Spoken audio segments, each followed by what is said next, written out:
Bueno, papá, te damos gracias por este día, te damos gracias por la vida, por la salud, por la salvación tan grande que obraste, no solo, sino también en nosotros. Te damos gracias. Gracias porque estábamos desde tu punto de vista cuando nos vemos como vos nos veías. No podemos más que dar gracias, Dios. Nos veías muertos en delitos y pecados, Bendito andando en la sea. corriente de este siglo. Seguíamos perdidos, éramos hijos de ira, en violencias, pero estando muertos en delitos y pecados, vos nos diste vida juntamente con Cristo. Así que te damos gracias por ese momento de lucidez que tuvimos para decir sí, pero ahora conforme va pasando el tiempo y recibimos más luz y más luz y más luz de todo lo que hiciste con nosotros, nos seguimos asombrando. Papá, que no perdamos nunca la capacidad de asombro de lo que hiciste con nosotros, porque todavía no vemos el fondo de tu amor, no vemos la altura de tu amor, no vemos la anchura. Es imposible, pero ahí nos encontramos creyendo, nos encontramos en Cristo, nos encontramos en una familia, nos encontramos con una herencia, nos encontramos en el mejor lugar en el que podríamos estar, en Jesús. Y hoy Amén. te damos gracias y nos ponemos a tu entera disposición en esta mañana. Que todo lo que hagamos honre tu nombre. Todo lo que pensemos, todo lo que digamos, todo lo que nuestro corazón esté maquinando, que todo honre tu nombre. Gracias, Dios. En tus manos Amén. nos ponemos. Amén y amén. Amén. Muy bien. Eh, Vamos a intentar seguir con lo que estábamos viendo. Es el otro evangelio. Dijimos que antes de la muerte apareció la mentira. La mentira, acuérdense, la mentira. La mentira original es que Dios no es bueno. Esa es la mentira que comenzó todo y ha mutado como un virus, ha mutado, pero básicamente siempre es la misma. Dios no es bueno y Dios no te está dando todo lo que Él puede darte. Así que te muestro un camino alternativo para conseguir eso que vos querés. Básicamente es la mentira, le ha dado resultado a través de, inicialmente y a través de los años, a nuestro enemigo. Así que el mentiroso sigue perfeccionándose en la mentira, nada más. Y nosotros en esta mañana intentamos ver cómo desenmascarar algunas mentiras que nos hemos creído. En esta mañana yo quiero reconocer delante de ustedes que de lo que vamos a hablar ahora me he tragado varios sapos. Y, y nada, creo que son más sapos de los que estoy dispuesto a reconocer. Creo que deben ser muchos más, pero me los he tragado. Todo comenzó en el Edén, ahí estaba este ser perfecto, hasta que se encontró maldad en él. Y en esta conversación en la que ocurrió todo, le dice, entonces, ¿con qué Dios les ha dicho no coman de ningún árbol del paraíso? Sí, ahí la intención. Y la mujer respondió a la serpiente, del fruto de los árboles del paraíso podemos comer, pero del fruto del árbol que está en el medio del paraíso, Elohim ha dicho, no comáis de él, ni lo toquéis para que no muráis. Pero, ¿sí? A lo que dice Dios, Satanás siempre tiene un pero. Pero la serpiente dijo a la mujer, ciertamente no moriréis, pues sabe Elohim que el día que comáis de él, se os abrirán los ojos y seréis como Elohim, conocedores del bien y del mal. Y vio la mujer que el árbol era agradable para comer, agradable a los ojos y deseable para adquirir conocimiento. Tomó del fruto y comió, y dio también a su marido que estaba con ella, y el nabo también comió. Esa es la versión Eduardo 2024, pero bueno, a ver, ¿cómo se te ocurre comer algo de lo que Dios dice que te va a matar? y ves en algo que Dios te dice que eso te va a traer muerte, para que vos intentes probarlo. No sé, pero la plenitud, la belleza y la iluminación de este producto cautivó a Eva y a Adán. Para entender un poquito más, vamos a ir al Nuevo Testamento y cómo lo ve Pablo. Dice, pero temo que así como, comparación, así como la serpiente con su astucia, y acá puse los sinónimos que hay en diversas versiones, engañó, sedujo a Eva, las mentes, los sentidos, el propósito o la percepción de ustedes sean desviados, extraviados, arruinados o corrompidos. ¿De qué? De la sencillez, de la sinceridad, de la pureza, de la fidelidad a la devoción o de la devoción a quién? A Cristo. Noten una cosa, vamos a ver los dos versículos, 3 y 4. Acá Pablo hace referencia a Cristo, el Mesías. En el próximo versículo, noten algo diferente. Entonces acá vemos cómo la seducción engañó, ¿qué cosa? Los sentidos.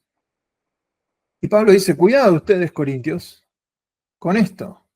Porque si alguien viene y predica a otro Cristo, no, fíjense, ¿a otro qué? Jesús. Yo no creo que el Espíritu Santo se haya equivocado en cambiar los nombres. Se predica a otro Jesús,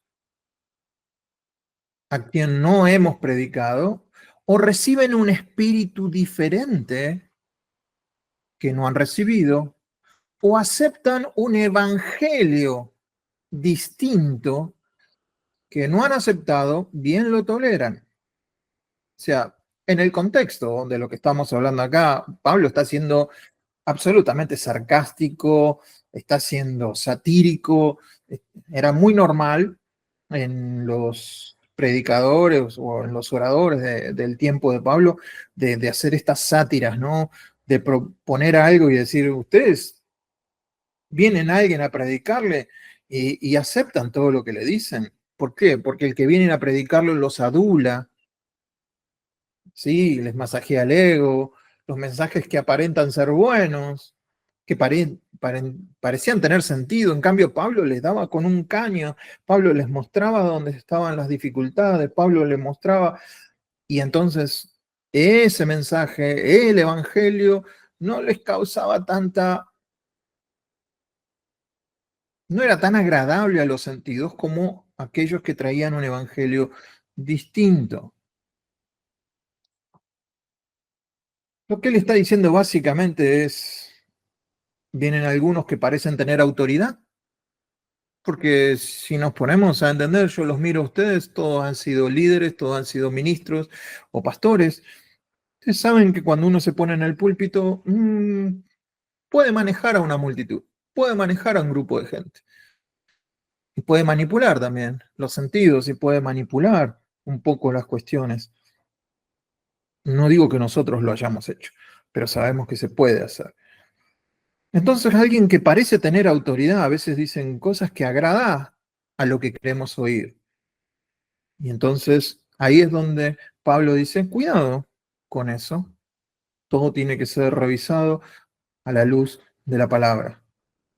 No tiene que ver con la autoridad con quien alguien dice algo, sino con la autoridad que está detrás de lo que dice, que concuerde con lo que dice Dios. Entonces tenemos este escenario, la primera vez que aparece una mentira, que alguien culpa a otro, que alguien, la palabra de Dios es desafiada, alguien dice algo distinto a lo de Dios. Y llegamos a esta conclusión, por lo menos yo llegué a esta conclusión. El que controle el corazón va a controlar la comunicación. La guerra es por el corazón.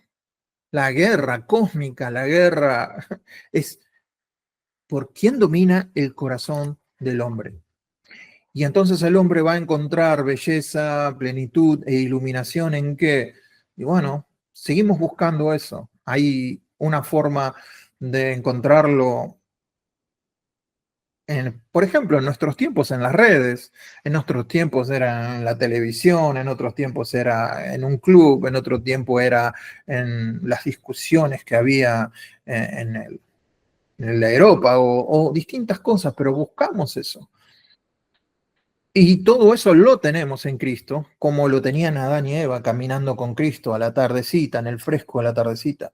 Lo tenían, pero sin embargo, hemos decidido, por alguna extraña razón, desviarnos de eso. El evangelio que vamos a ver hoy es el evangelio sensorial. Así le puse yo. Estuve a punto de ponerle el evangelio sensual, el evangelio sensorial, el evangelio de la hora, el evangelio del ya, el evangelio, y bueno, me quedé con este título. Porque sensual tiene una connotación sexual y no es la idea. Sensorial, según el diccionario, es todo lo que relacionado con la sensibilidad o los órganos de los sentidos. ¿Sí? Entonces, por eso me gustó más sensorial, y tiene que ver con eso, con los sentidos, la sensación que nos produce algo. Y Jesucristo, otra vez, nos dice que por todos murió para que ya no vivamos para nosotros mismos, que no vivamos para sí mismos, sino para Él, que murió y resucitó por nosotros. Y ahí vamos a encontrar la plenitud, la belleza y la iluminación. Dicho esto, vamos a ver distintas maniobras.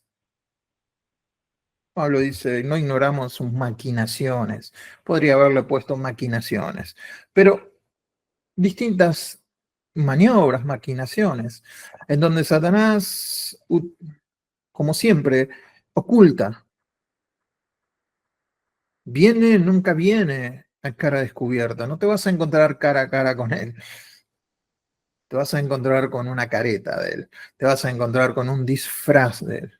Entonces, solo vamos a ver si entendemos que él manifiesta todo lo que él es en este mundo en donde él todavía tiene cierto control.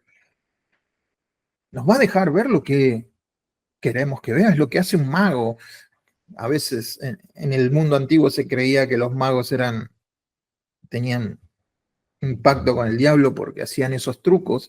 Con el tiempo nos damos cuenta que son trucos, que hay cosas que están veladas a la vista. Y entonces el mago dice nada por aquí, nada por allá, y te engaña. Y uno dice, ¿cómo hizo eso? ¿Cómo hizo desaparecer la moneda? ¿Cómo hizo con esa carta? ¿Cómo hizo esa, qué sé yo? Hacen desaparecer edificios, helicópteros. ¿Sabes? Que hay un truco que engaña a la vista. Entonces vamos a ver primero el truco encubierto de Satanás, el truco encubierto. La imagen proyectada genera una creencia. La imagen proyectada en nuestro corazón genera una creencia.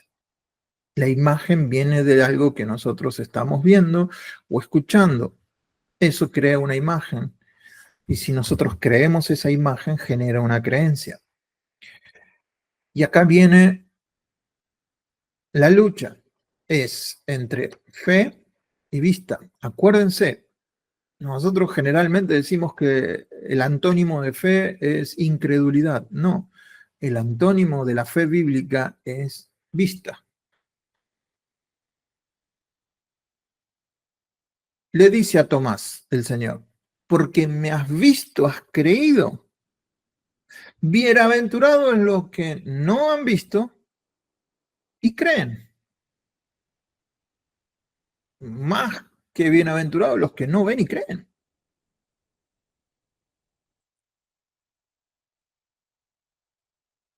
Fíjense cómo Satanás vino también a los sentidos en el desierto a Jesús y le dice, tenés hambre, ¿no? 40 días sin comer. Y sí, debes tener hambre. Pero si eres hijo de Dios, acá están estas piedras. Me imagino que se las habrá mostrado. Decirle que se conviertan en pan. Entonces el diablo lo llevó, fíjense, no sabemos si mentalmente, si literalmente, pero lo llevó para que vea la santa ciudad, lo subió al pináculo del templo, le dijo que se tirara, pero ¿entienden cómo está jugando con los sentidos? En ninguno de estos cayó Jesús, pero fíjense el último, dice, otra vez lo llevó el diablo a un monte muy alto y le mostró todos los reinos del mundo y la gloria de ellos. ¿Ustedes entienden que Jesús vio algo ahí? Pero no se la comió. Vio, pero no cayó en la trampa de Satanás. Porque él estaba cimentado ¿en qué? En la palabra, no en la vista. Un ejemplo más. A todo el que oye la palabra del reino y no la entiende, viene el maligno y arrebata lo que fue sembrado ¿en dónde? En su corazón. Entonces, la palabra de Dios está diseñada no para la mente, está diseñada para el corazón. Yo intento no enseñarles a ustedes para que ustedes entiendan con la mente. Toda mi preparación en todo lo que hacemos, en todo lo que es tratar de llegar al corazón de la persona, no a la mente. Si no, vayan a una universidad. Hay gente mucho más capacitada que yo para que ustedes puedan entender cosas de la palabra mentalmente. Pero lo que intentamos desde el cara a cara es vivir desde el corazón y que la palabra se fomente en nuestro corazón. Entonces, ¿la palabra dónde queda anidada? En el corazón. ¿Quién le da fruto a esa palabra que está en el corazón? ¿Quién mora en el corazón? El Espíritu Santo. Entonces, esa palabra, que es una semilla, trae fruto si el Espíritu Santo le da la verdadera intención que la palabra tiene. Pero si la persona no está muy atenta, dice acá Jesús, en la parábola de los terrenos, eh, viene el diablo y la roba del corazón. Interesante. Porque andamos por fe y no por vista. Acá está el versículo en donde yo me baso para decir que lo contrario a la fe en la Biblia, claramente uno va a encontrar en un diccionario Larousse o en un diccionario que quizás la fe es incredulidad, lo contrario a fe es incredulidad, pero nosotros nos basamos por lo que dice la palabra, no por lo que dice el diccionario, y lo que dice la palabra es que no andamos, perdón, andamos por fe y no por vista. Y ahí nos está poniendo el contraste. En la NTV dice, pues vivimos por lo que creemos, no por lo que vemos. Segunda de Corintios 5:7 dice, en el mismo versículo, pero en la versión, el mensaje, es aquello en lo que confiamos, pero aún no vemos, lo que nos mantiene firmes. Me encanta. Es en aquello en lo que confiamos, pero aún no vemos, lo que nos mantiene firmes. Entonces, el ejemplo que les quiero poner es que este evangelio es ver para creer. Ver para creer. Cualquier persona que en la que no cree en Dios, sea un ateo, sea un incrédulo, mostrame a Dios y yo lo voy a creer en Él. Voy a creer en Dios el día que yo lo vea. Voy a creer en Dios cuando aparezca esto. Voy a creer en Dios si sana a esta persona, si me hace esto, si me da esto. Es el evangelio sensorial, el evangelio de ver para creer. Y entonces estaba esta persona, el rico y Lázaro, ustedes conocen la historia, no la voy a describir toda, está en Lucas 16, si alguien la quiere leer, pero el rico, una vez que muere, se había dado todos los placeres en la vida, siempre había pasado por la puerta donde estaba Lázaro, en el caso de este Lázaro era una persona muy pobre que mendigaba. Muertos los dos, cuenta Jesús, que el rico está de un lado y Lázaro con Abraham del otro lado de una gran grieta. Y entonces ahí es cuando el rico dice, Padre, hablándole a Abraham, te ruego pues que lo envíes a casa de mi padre. ¿A quién? A Lázaro. El rico todavía tenía ínfulas de rico que creía que ahí podía mandar también. No se le había ido. Mándalo a la casa de mi padre porque tengo 5 hermanos para que les testifique solamente, a fin de que no vengan ellos también a este lugar para aquellos que están muy seguros que no va a haber un lugar de tormento. Jesús acá habla de un lugar de tormento. Pero Abraham dice, a Moisés y a los profetas tienen, óiganlos. A mí me parecía buena la idea del rico, ¿eh? Que manden a alguien, a ver a mis hermanos que todavía no creen en Jesús, que se les aparezca alguien y que les hable. Pero parece que no es la forma que tiene Dios, porque nosotros somos salvos por la fe, o sea, somos salvos por gracia mediante la fe. ¿Y la fe cómo viene? Por el oír, no viene por el ver. La fe viene por el oír la palabra de Cristo. Todavía la predicación es la forma que Dios ha decidido salvar a la gente. La locura de la predicación. Entonces, Abraham le dice a Moisés y a los profetas, tienen, óiganlos. Entonces, él les dijo, el rico, no, padre Abraham, pero si alguno de los muertos llegara a ellos, se arrepentirán.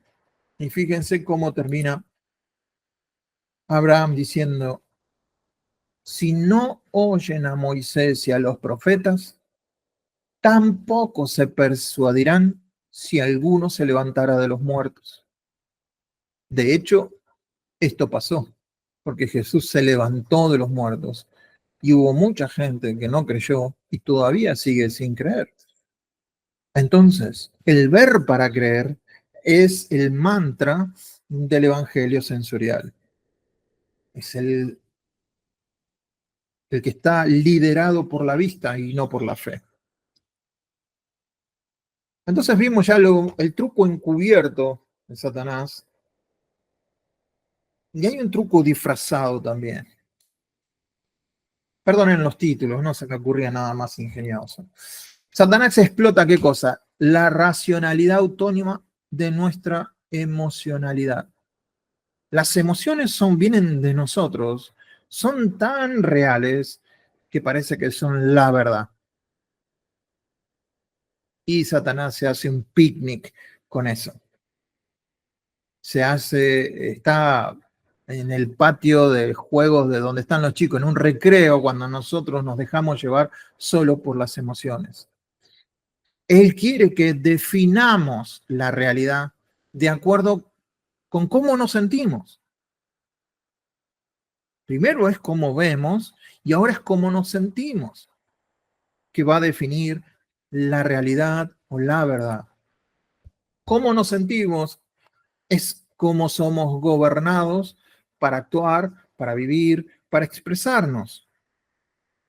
Y él entiende eso, entonces, más y más, y vienen los gurúes y vienen los que te dicen, no, si vos te sentís así, es porque tu realidad es así, y entonces aparecen los signos zodiacales, aparecen, qué sé yo, las constelaciones, y aparece todo ese tipo de cosas que te dice, mirá, vos podés cambiar, vos te sentís así, y es un caldo de cultivo para que nuestras emociones se vayan acomodando, pero no tiene una solución final.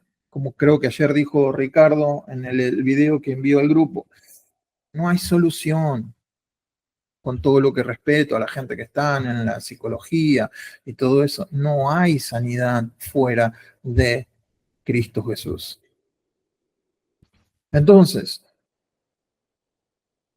sobre toda cosa guardada, guarda tu corazón porque de él mana la vida espiritual, de él va a manar la vida, de él.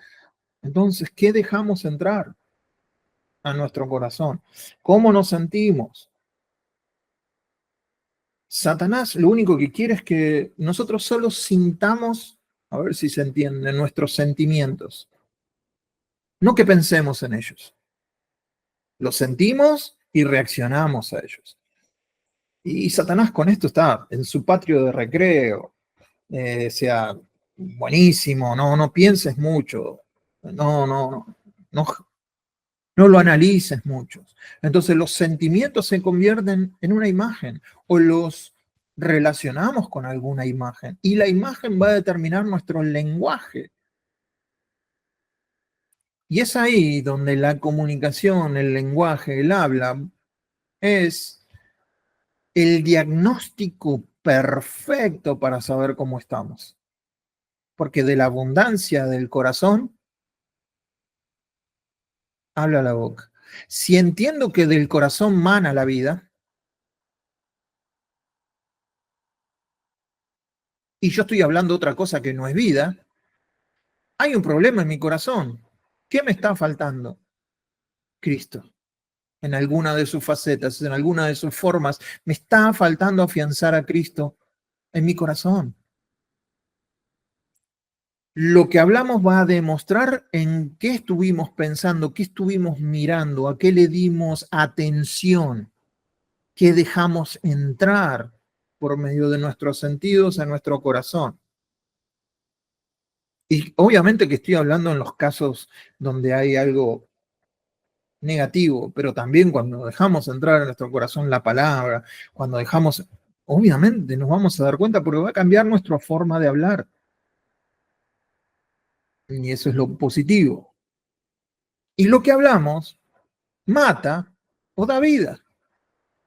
Porque una vez que yo tengo una imagen equivocada en mi corazón, aun cuando sea establecida por mis sentidos y yo la repito con mi boca, otra vez se genera una sinapsis en mis neuronas y se crea esa autopista de la que habíamos hablado en otros momentos, en donde hay una mentira o una falsa verdad y yo sigo construyendo y le pongo otra mano a esa autopista y sigo creyendo esa mentira y la sigo confesando y la sigo diciendo, entonces se afirma cada vez más pavimento, le pongo luces a la autopista y es toda una mentira.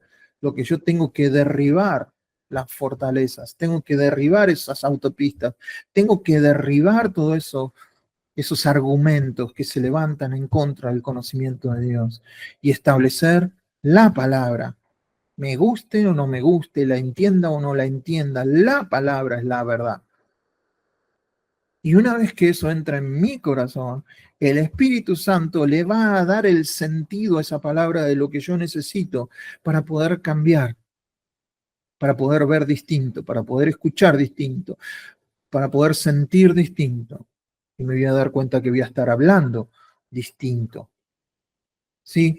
Las personas que somos guiadas por el Espíritu no estamos sin emociones, pero tampoco somos controlados por las emociones. No es que tenemos que ignorar nuestros sentimientos, sino tenemos que contemplarlos y traerlos a la luz de lo que dice la palabra acerca de lo que estoy sintiendo. Gálatas capítulo 5, ustedes van a ver el contraste entre las obras de la carne y el fruto del Espíritu. Entonces, todo lo que tiene que ver con el fruto, las cualidades de la paciencia, la mansedumbre, la templanza, el dominio propio, son cualidades de moderación emocional. Moderación emocional. No me dejo llevar por lo que estoy sintiendo, sino que voy a establecer lo que dice la palabra. La palabra va a ser mi luz, la palabra va a ser mi plomada, la palabra va a ser mi guía. Y entonces ahí es donde puedo tener ese dominio propio, esa paciencia, esa mansedumbre, esa templanza. Si no, les voy a dar rienda suelta a las obras de la carne. Me voy a enojar, voy a mentir, bueno, todo lo que ustedes ya saben que ahí dice. Obviamente yo toco de oído, gracias a Dios lo tenemos a Ricardo ahí como psicólogo que me va a poder corregir en algunas guasadas que haya dicho, pero yo lo que trato es de establecer lo que dice la escritura, ¿no? Me ha tocado estar rodeado de psicólogos y a veces no sé por qué, pero uno dice, pero la palabra, ¿qué les voy a decir a esta gente? Y créanme que cuando uno establece la palabra, se quedan boca abierta.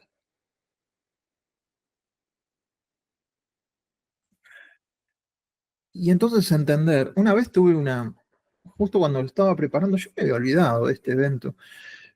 Nosotros teníamos un evento en la iglesia allá en Estados Unidos donde ocurrían muchas cosas espirituales. Pero yo no, yo era el capitán frío, a mí no me pasaba nada, ¿no? Y digo, y en un momento en oración había un cuartito que nosotros nos íbamos a orar y ese día me tocaba compartir a mí.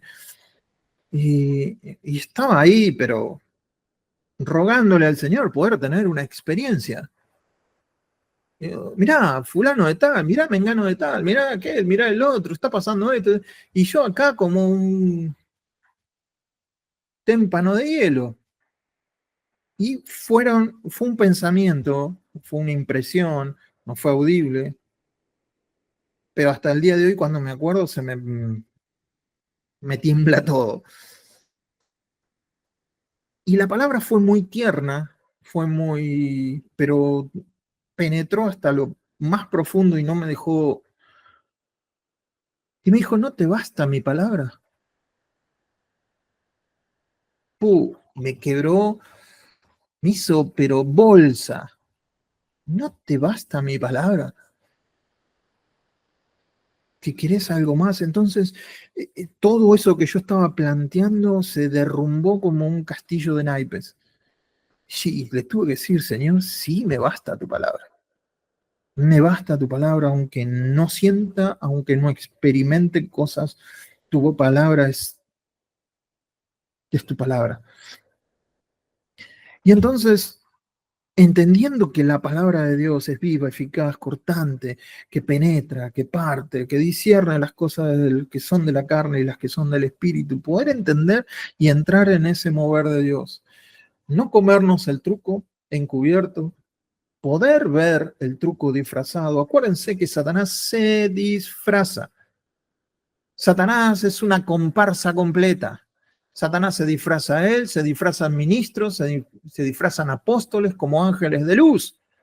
Y nosotros tenemos que tener discernimiento para saber, por más que la persona sea brillante en todo lo que hace, saber si lo que me está diciendo está de acuerdo con la palabra.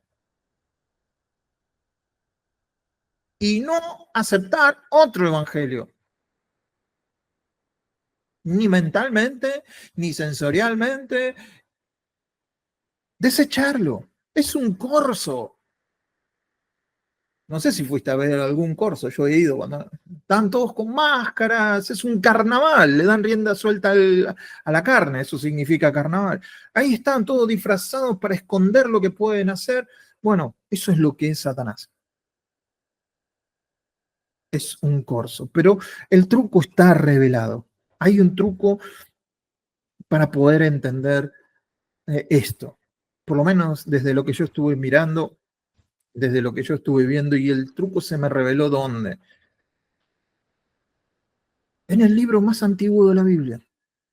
Ya está revelado desde tiempos ancestrales. Y ustedes saben cuál es el libro más viejo de la Biblia. Lo hemos estudiado, lo hemos visto. Job llega a un punto en donde todo lo que ve, toca, huele, oye y siente, lo hace miserable. Toda su realidad sensorial estaba a cargo de Satanás, porque Dios le dijo, bueno, dale, pero su vida no la toques. Entonces, todo lo que le está pasando a Satanás, perdón, todo lo que le está pasando a Job, es obra de Satanás. No ha ido más allá porque Dios no lo ha permitido. Sin embargo, vemos que perdió a todos sus hijos, perdió todo lo que él tenía. Y de alguna manera se dio cuenta dónde estaba parada la esposa, ¿no? La esposa sí vio con los ojos naturales y le dijo, pero ¿no te das cuenta lo que nos está pasando? Maldice a Dios y muérete. En los ojos naturales, la esposa tenía más razón que Job.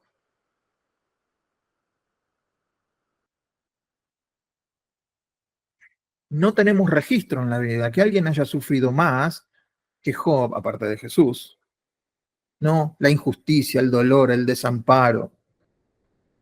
Fue despojado de todo, sus comodidades, sus placeres físicos, bienes materiales, alegrías terrenales. Lo único que le queda es el dolor en su cuerpo. Pero gracias a Dios, ¿no? Que vienen los amigos. ¿Y para qué están los amigos? Si vienen de parte de Satanás, para consolarte molestamente. No, ¿cómo es que dice el dicho? Está bueno ser amigo de alguien hasta que querés ser útil, ¿no? Y ahí te convertís en un perfecto inútil. ¿Por qué? Porque lo que estaba necesitando Job era de Dios, no de consejos. Elifaz le habla de la experiencia, ¿no? Bildad le habla de la tradición. Sofar le habla del mérito. Estás así porque seguramente hiciste algo. La tradición, nunca ha pasado esto. Siempre que alguien está así es porque hizo esto. La experiencia nos ha demostrado esto y lo otro. Entonces, la experiencia desapareció, la tradición se la llevó el viento y vimos que el mérito nos sirve para tres quinotos. Elifaz, Bildad y Sofar están tan ocupados hoy, 2024, como en aquel día,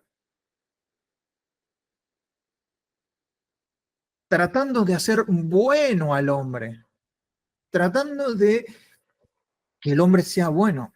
Cuando la Biblia dice que bueno no hay, ¿cuántos? Ni uno. O sea, Eduardo, no pierdas tiempo en ser bueno porque no hay ninguno bueno. Eduardo, no pierdas tiempo. Ricardo, no pierdas tiempo. Raquel, no pierdas tiempo en ser buena. No hay ni uno bueno. Laura, Teresa, no. Marina, no pierdan tiempo en ser buenos. Pierdan tiempo en buscar a Jesús. Y lo otro se va a ver. Entonces, pero ellos trataban mediante el razonamiento, la persuasión, juzgando cómo estaba Job en lo sensorial y le daban consejos en lo sensorial a Job. Solo oscurecen el consejo con palabras sin sabiduría. Entonces tenemos capítulos y capítulos en el libro de Job que son basura, porque son consejos sin sabiduría, todo lo que habla Elifaz, todo lo que habla Bildad y todo lo que habla Sofar. Pero para entender del todo a Job, el Espíritu Santo nos dejó en Santiago la clave para entender a Job. ¿Habéis oído de la paciencia de Job? Dice el Espíritu Santo por medio de Santiago. ¿Y habéis visto el fin del Señor? ¡Wow! Cuando leí eso dije, no, yo no lo vi. Yo no lo vi. No vi cuál es el fin del Señor. Santiago dice, el Señor es muy compasivo y de tierna misericordia. Bueno, le digo yo a Santiago, perdóname Santiago, serás medio hermano de Jesús, toda la onda, pero no lo trató del todo bien. A los ojos naturales, Dios fue malo con Job. No fue misericordioso con Job. En ningún momento a Job se le prometió que iba a recibir el doble de lo que iba, como hablan los del Evangelio de la Prosperidad, ¿no? Que solo miran el libro de Job porque recibió el doble de lo que tenía, ¿ven? No, el fin del Señor es este. De oídas te había oído, pero ahora mis ojos te ven. Me aborrezco y me arrepiento. Ese era el fin del Señor. Que Job llegara al fin de su propia justicia. Job decía, yo no hice nada. No entiendo por qué me está pasando esto. Si tuviera alguien que hablara por mí, si tuviera un abogado, que yo pudiera ir a Dios, que si yo pudiera, pero yo no hice nada, estoy seguro que no hice nada, que yo soy bueno y que yo hice esto y que soy bueno para recibir todo esto. Después de la experiencia, Job llega al fin del Señor, el propósito del Señor. Revelarse a alguien que solo lo había escuchado, solo que tenía una religión. Pero ahora mis ojos te ven y me aborrezco y me arrepiento. Ahora ya no voy a hablar más. Ya no te voy a preguntar nada. Me voy a quedar callado y voy a aprender. Ese fue el fin del Señor. Job había sido llevado hasta el final de él mismo y ahora estaba en la posición correcta para ver el fin del Señor. Estaba muerto y ahora Dios le podía mostrar todo lo que ve, la esperanza. El truco encubierto es la esperanza. La esperanza es la que derriba el evangelio sensorial. La esperanza desafía lo que se ve. La esperanza exige lo que no se ve, pero ha sido prometido. ¿Lo creas o no? La esperanza de Job estaba o está en las buenas nuevas de Jesucristo. Es decir, ¿cómo? Job, sí, y si no, escúchalo. Sé que mi Redentor vive y al final se parará sobre ese polvo, incluso después, incluso después de que mi piel haya sido destruida. Sin embargo, veré a Dios en mi carne. El Evangelio, pero casi la primera predicación de un Cristo resucitado. Veré a Dios en mi carne y lo veré yo mismo. Mis ojos lo mirarán y no como un extraño. Mi corazón anhela esto dentro de mí. Era la esperanza de Job de ver aquel con el que estaba hablando. Entonces, vimos el truco encubierto, el truco disfrazado, pero la esperanza es la clave. La fruta prohibida no puede entregar esperanza. La fruta prohibida te da conocimiento del bien y del mal y te deja en desolación, en desierto, en desesperanza, en depresión, en miedo. Esta es una de las razones por qué está prohibida. La esperanza desafía lo que se ve. La esperanza exige que se cumplirá lo que se ha prometido. Y lo que se ha prometido es fe. Acuérdense, esto ya lo hemos estudiado. Fe siempre en la Biblia está en pasado. Nosotros creemos en lo que Dios dijo, pero tenemos esperanza de que se cumpla en el futuro. Fe es pasado. La fe viene por el oír la palabra de Cristo. Y si Cristo dijo algo, yo voy a esperar ahora que se cumpla. Y eso no se llama fe, eso se llama esperanza. La esperanza siempre es futura. Es las dos caras de la misma moneda. De un lado fe, del otro lado esperanzas. Y son inseparables. ¿Cómo voy a tener esperanza si no tengo una palabra de Dios? ¿En qué va a estar depositada mi esperanza? Pero si tengo una palabra de Dios, tengo la esperanza y esa esperanza no avergüenza. El que esté esperando en lo que Dios me ha dicho y no en lo que estoy viendo. Lo que sentimos quizás no sea 100% realidad. ¿Cuántas veces yo he sentido cosas que no han pasado y que no han sido realidad? En el mejor de los casos es una verdad a medias y en el peor de los casos es una absoluta mentira conforme a lo que la Escritura me dice. Y en cualquier caso, lo que sintamos no es tan real como aquel en el que estamos esperando, porque Él es nuestra esperanza. Él es el Dios de nuestra esperanza. Ya vas a ver.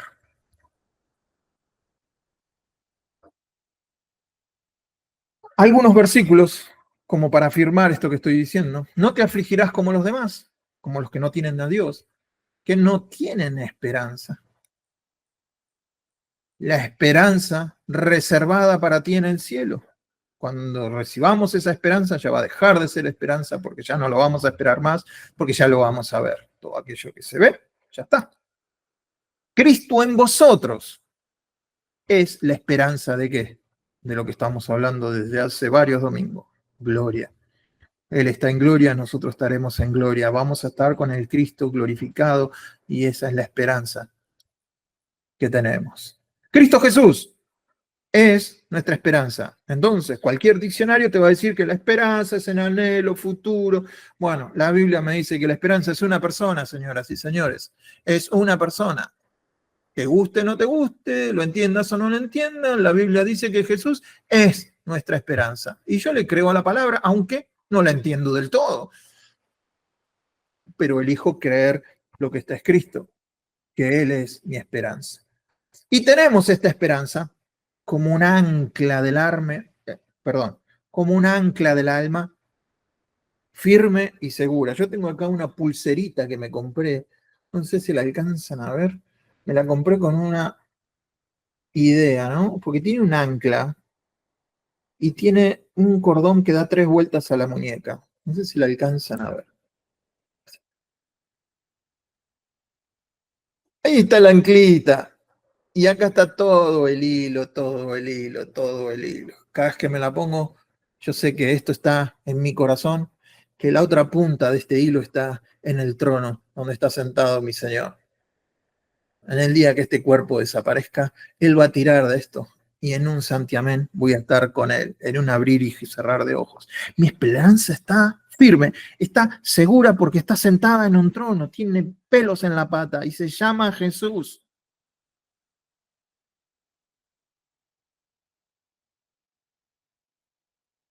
Para terminar, vamos a hacer este ejercicio que venimos haciendo. Si Jesús pidió al Padre como máxima expresión que estuviera en su gloria, que volviera a tener la gloria que había tenido con Él antes de que la fundación del mundo fuera, podemos entender que no hay nada más grande que eso. Su gloria debe ser el mayor bien posible. Si la gloria de Dios es el mayor bien posible, entonces encontraremos la esperanza en la revelación y en la proclamación de esa gloria. Entonces, si no hay nada más grande que la existencia, en la existencia que su gloria, podemos concluir que nada puede brindarnos la esperanza fuera de Jesús en gloria.